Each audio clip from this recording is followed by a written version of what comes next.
So once the coronavirus passes, and thank God at some point it will pass, the temptation will be in the United States to return to where we were before, but we can't do that. There's too much to fix, and we've just learned that. This disaster arrived here for a number of reasons. Some of them we could not control. In the age of air travel, disease will always travel quickly. Pandemics are inevitable. We should accept that. But our responses to them are not inevitable. Nobody forced us to outsource the production of essential medical supplies to China. Our leaders did that, and they did it on purpose. They don't want to talk about it now at all, but they did it, and it was a crime. When the country is well enough to function normally, we're going to have to change that immediately for our own sake and for the sake of our children. We need to move essential manufacturing back to the United States. It's crazy not to. More broadly, we'll need to start treating China like the dangerous Cold War-level adversary it has clearly become. Don't let them lie to you. This crisis began in China, and that's significant. Whether the coronavirus escaped from a bioresearch lab, as independent Chinese scientists have claimed, or arose in a filthy street market selling wild animals for food. Either way, China's third-world health practices played a central role in this disaster. The virus grew to a pandemic because Chinese officials silenced health authorities in that country who tried to warn the public about it. Even now, the Chinese government is determined to crush any unsanctioned reporting from the country. Today, Beijing announced it's revoking the press credentials for reporters from the biggest American newspapers.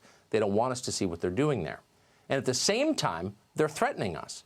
One state-backed media outlet explained that China may cut off our supply of pharmaceuticals. That would kill Americans. China is an imminent threat to the United States.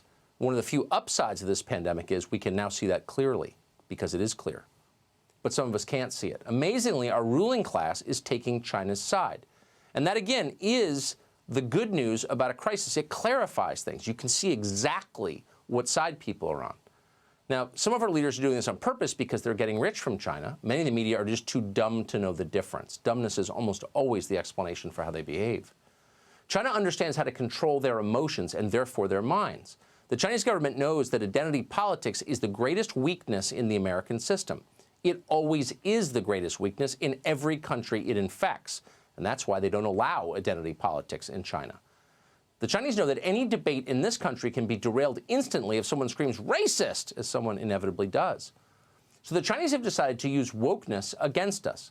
The most racist power on earth. This is the country that puts Muslims in concentration camps. The country that stamps out Tibetan culture. The country that would not accept a single Somali refugee at gunpoint. This country is calling us bigoted. It's hilarious in a way. What's amazing is how many in our media take it very seriously. Today's Xinhua News, that's one of China's propaganda organs, tweeted this, quote, "Racism is not the right tool to cover your own incompetence." Okay. In Europe, China actually promoted the spread of coronavirus. In early February of this year, China Global Television Network released a video entitled, "Italian Residents Hug Chinese People to Encourage Them in Coronavirus Fight." The video featured a young Chinese man wearing a face mask soliciting hugs from passers-by. A month later, that video doesn't look quite as heartwarming. More recently, the same Chinese network tweeted this, quote, "Shall we call H1N1 American flu? No, we'd rather focus on saving lives," said the country that lied about the pandemic. By the way, in point of fact, the 2009 H1N1 outbreak began in Mexico, not the United States. Meanwhile, China's ambassadors are already spreading the lie that the Wuhan virus originated here in America, maybe created in a lab by the Pentagon. Don't be shocked if at least one American media outlet promotes that idea. Many of them are already parroting the rest of the Chinese Communist Party line. A week ago, aging propagandist David Frum of The Atlantic suggested calling the coronavirus, quote, "the Trump plague," instead of the Wuhan virus.